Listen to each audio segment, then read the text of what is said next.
إزاي تتعلم تسويق في زمن بقى مليان معلومات إما مغلوطة أو مش مترتبة وبتسبب تشتت مش فايدة.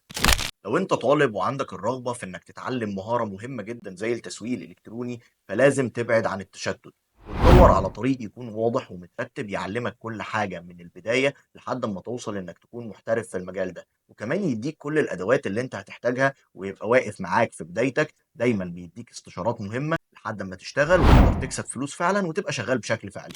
أنا زياد سليم، مدير تسويق وعندي خبرة أكتر من 8 سنين في مجال التسويق، وقدرت إن أنا أساعد آلاف الطلاب في إن هم يتعلموا الديجيتال ماركتينج أو يتعلموا التسويق بدون العقبات والمشاكل اللي بتواجه الكل، وكمان يقدروا إن هم يشتغلوا ويكسبوا من شغلهم ده بالدولار عن طريق العمل الحر أو عن طريق المنصات المختلفة اللي أنت تقدر توصل فيها للعميل وتكسب منه فلوس عن طريق إنك تقدم له خدمة معينة.